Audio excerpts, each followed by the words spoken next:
வணக்கம். தமிழ்நாட்டுல கடந்த சில வருஷங்களா ஒரு பெரிய சமூக பொருளாதார மாற்றம் நடந்துட்டு இருக்கு. நீங்க கவனிச்சிருக்கீங்களா? இதுக்கு ஒரு முக்கிய காரணம் 2021ல இருந்து நடைமுறைக்கு வந்த சில லட்சிய நலத்திட்டங்கள் தான். அப்போ இந்த திட்டங்களுக்கு பின்னாடி இருக்கிற தத்துவம் என்ன? இது மக்களின் வாழ்க்கையை நிஜமாவே எப்படி மாத்துது? வாங்க இத பத்தி கொஞ்சம் ஆழமா பார்க்கலாம். இந்த முழு பகுப்பாய்வோட மையப்புள்ளியே இந்த ஒரு வரியில தான் இருக்கு. இது வெறும் நலத்திட்டங்களை குடுக்கறது பத்தினதில்ல. இது ஒரு அரசாங்கத்தோட ஒட்டுமொத்த அணுகுமுறையே மாத்துற ஒரு முயற்சி. நாம பார்க்க போற ஒவ்வொரு திட்டத்தோட நோக்கமும் இந்த ஒரு வரியில தான் அடங்கியிருக்கு. சரி, நாம இதை எப்படி படிப்படியா பார்க்க போறோம்னு சொல்றேன். முதல்ல இந்த எல்லா திட்டங்களுக்கும் அடித்தளமா இருக்கிற திராவிட மாடல்னா என்னன்னு புரிஞ்சுக்கலாம். அதுக்கப்புறம் பெண்கள், குழந்தைகள் அப்புறம் இளைஞர்களுக்காக கொண்டு வந்த முக்கிய திட்டங்களை ஒவ்வொன்னா பார்ப்போம். கடைசியா இது எல்லாம் சேர்ந்து எப்படி ஒரு பெரிய தத்துவமா மாறுதுன்னு அலசலாம். வாங்க முதல் பகுதிக்குள்ள போகலாம். இந்த திட்டங்களை முழுசா புரிஞ்சுக்கணும்னா அதுக்கு பின்னாடி இருக்கிற சித்தாந்தத்தை புரிஞ்சுக்கிறது ரொம்பவே முக்கியம். அந்த சித்தாந்தம் தான் திராவிட மாடல். இந்த கொள்கையெல்லாம் நேத்து இன்னைக்கு வந்ததில்ல. இதோட வரலாற்று பின்னணிய சட்டுன்னு ஒரு பார்வை பார்க்கலாம். 1949ல திமுக உருவாச்சு. அப்புறம் 1967ல முதல் தடவையா ஆட்சிக்கு வந்தாங்க. பல வருஷங்களுக்கு பிறகு 2021ல ஆரம்பிச்ச தற்போதைய ஆட்சி இதே சித்தாந்தத்தோட ஒரு நவீன வடிவத்தை தான் இப்போ செயல்படுத்திட்டு இருக்கு. அப்போ இந்த திராவிட மாடல்னா சுருக்கமா என்ன?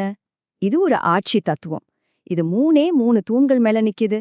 எல்லாருக்கும் கல்வி, எல்லாருக்கும் நலத்திட்டங்கள், எல்லாருக்கும் வேலைவாய்ப்பு. நாம இனி பார்க்க போற ஒவ்வொரு திட்டத்துக்கும் இதுதான் அஸ்திவாரம். இப்போ இந்த மாடலோட முதல் சொல்லப்போனா மிக முக்கியமான இலக்கு பெண்கள். அவங்களுக்கு அதிகாரம் அளிக்க கொண்டு வரப்பட்ட திட்டங்களை பத்தி இப்ப பார்க்கலாம்.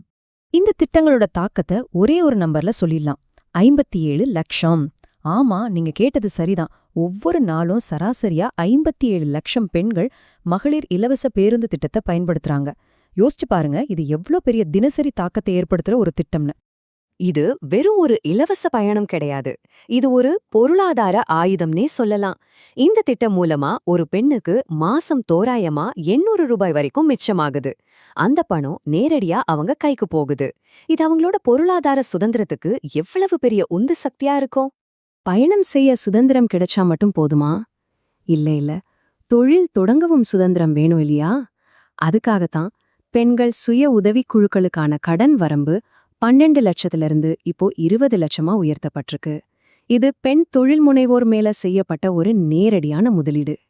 இது மட்டும் இல்ல, பெண்களை எல்லா வகையிலும் பலப்படுத்த ஒரு முழுமையான கட்டமைப்பு உருவாக்கப்பட்டிருக்கு. ஒரு பக்கம் மகளிர் உரிமை தொகை மூலமா கிட்டத்தட்ட 1.3 கோடி பெண்களுக்கு மாசம் 1000 ரூபாய். இன்னொரு பக்கம் அவங்க படிக்கிறதுக்கு புதுமை பெண் திட்டம். வேலைக்கு போனா பாதுகாப்புக்காக 5000 கோடி ரூபாயில ஒரு திட்டம். நகரங்கள்ல பாதுகாப்பான தங்கும் விடுதிகள்னு இப்படி பல கோணங்கள்ல இந்த அணுகுமுறை இருக்கு. சரி, பெண்களுக்கு அதிகாரம் அளிக்கிறதுக்கு அடுத்தபடியா கவனம் அடுத்த தலைமுறை மேல திரும்புது. அதாவது நம்ம குழந்தைகள். அவங்களோட எதிர்காலத்துக்காக சின்ன வயசுல இருந்தே போடப்பட்ட திட்டங்களை பார்க்கலாம். கோவிட் வந்தப்போ மாணவர்களுக்கு படிப்புல ஏற்பட்ட இழப்பு ஒரு பெரிய பிரச்சனையா இருந்துச்சு. இந்த பிரச்சனையை சரி செய்ய தான் இல்லம் தேடி கல்வி திட்டம் வந்தது. இது மூலமா தன்னார்வலர்கள் மாணவர்களோட வீட்டுக்கே போய் அந்த கற்றல் இடைவெளியை சரி செய்ய முயற்சி பண்றாங்க. கல்விக்கு ரொம்ப முக்கியம் ஆரோக்கியம் இல்லையா? அத மனசுல வச்சுதான் முதலமைச்சரின் காலை உணவு திட்டம் வந்திருக்கு. இதுக்கு 2 முக்கியமான இலக்குகள். ஒன்னு, மாணவர்களோட ஆரோக்கியத்தையும் ஊட்டச்சத்தையும் அதிகப்படுத்துறது. 2வது, பசங்க ஸ்கூலுக்கு வரத அதிகப்படுத்தி படிப்ப பாதியில நிறுத்துறத குறைக்கிறது. பள்ளி படிப்போட இந்த ஆதரவு முடியல, உயர்கல்விக்கும் தொடருது. அரசு பள்ளியில படிச்ச மாணவிகள் காலேஜ் போக புதுமை பெண் திட்டம் மூலமா மாசம் 1000 ரூபாய் கிடைக்குது. சரி, மாணவிகளுக்கு மட்டும்தானா? இல்ல. அதே மாதிரி மாணவர்கள் ஊக்குவிக்க தமிழ் புதல்வன் திட்டமும் இருக்கு.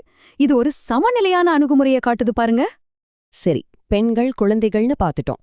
அடுத்து 3வது முக்கியமான குழு இளைஞர்கள். அவங்களுக்கு வேலை வாய்ப்புக்கான திறன்களை இந்த மாடல் எப்படி கொடுக்குதுன்னு பார்க்கலாம். வேலைவாய்ப்பு உருவாக்க ஒரே ஒரு வழியை மட்டும் நம்பாம பல வழிகள்ல முயற்சி பண்றாங்க. எப்படின்னா, தொழில் முதலீடுகள் மூலமா 2 லட்சத்துக்கும் அதிகமான வேலைகள், வேலைவாய்ப்பு முகாம்கள் மூலமா கிட்டத்தட்ட 2.65 லட்சம் வேலைகள், அப்புறம் நான் முதல்வன் திட்டம் மூலமா 3 லட்சத்துக்கும் அதிகமான வேலைகள்னு ஒரு பெரிய இலக்க நோக்கி போயிட்டு இருக்காங்க. இதுல இந்த நான் முதல்வன் திட்டம் ரொம்பவே ஸ்பெஷல். அதோட பேரே எவ்வளோ பவர்ஃபுல்லா இருக்கு பாருங்க. இந்த திட்டத்தோட முக்கிய நோக்கம் காலேஜ்ல படிக்கிற படிப்புக்கும் கம்பெனிகளுக்கு தேவைப்படுற திறன்களுக்கும் மத்தியில இருக்கிற அந்த இடைவெளியை நிரப்புறது தான். சிம்பிளா சொன்னா இளைஞர்களை வேலைக்கு தயார் பண்றது. சரி, இதுவரைக்கும் நாம தனித்தனியா திட்டங்கள பார்த்தோம். இப்போ இது எல்லாத்தையும் ஒன்னா இணைச்சு ஒரு பெரிய சித்திரமா பார்க்கலாம். நல்லா கவனிங்க. நாம பார்த்தது வெறும் நலத்திட்டங்களோட ஒரு லிஸ்ட் கிடையாது. இது ஒரு புதிய ஆளுகை தத்துவத்தோட வெளிப்பாடு. இந்த அதிகாரமளித்தலுக்கான பாதை ரொம்ப தெளிவா ஸ்டெப் பை ஸ்டெப்பா போகுது பாருங்க. ஸ்டெப் 1 காலை உணவு திட்டம் மூலமா அடிப்படை ஆரோக்கியம் மற்றும் கல்வி. ஸ்டெப் 2 மகளிர் விடுதிகள் மூலமா பாதுகாப்பு. ஸ்டெப் 3 நான் முதல்வன் சுய உதவிக்குழு கடன் மூலமா பொருளாதார வாய்ப்பு. இது எல்லாத்தோட இறுதி முடிவு என்ன? சலுகைகளை வாங்குறவங்க இல்ல, அதிகாரம் பெற்ற சுயமாக முடிவெடுக்கிற சம்பாதிக்கிற குடிமக்கள். நாம எங்க ஆரம்பிச்சோமோ கரெக்டா அங்கே வந்து நிக்கிறோம். இந்த முழு மாடலோட ஒரே இலக்கு இதுதான். மக்களை வெறும் பயனாளிகளா பார்க்காம அவங்கள சுயமா முடிவெடுக்கிற, குடும்பத்துக்காக சம்பாதிக்கிற சக்தி வாய்ந்த உறுப்பினர்களா மாத்துறது. ஒரு அரசாங்கம் தன்னோட மக்கள் மேல முதலீடு செய்யறது உண்மையிலேயே ஒரு சக்தி வாய்ந்த விஷயம். இந்த திட்டங்கள் பலரோட வாழ்க்கையில ஒரு மாற்றத்தை நிச்சயம் கொண்டு வந்திருக்கு. ஆனா ஒரு கேள்வி இருக்கு. நீண்ட காலத்துல இந்த மாடலோட உண்மையான வெற்றியை எது தீர்மானிக்கும்னு நீங்க நினைக்கிறீங்க? உங்க பதில யோசிச்சு பாருங்க.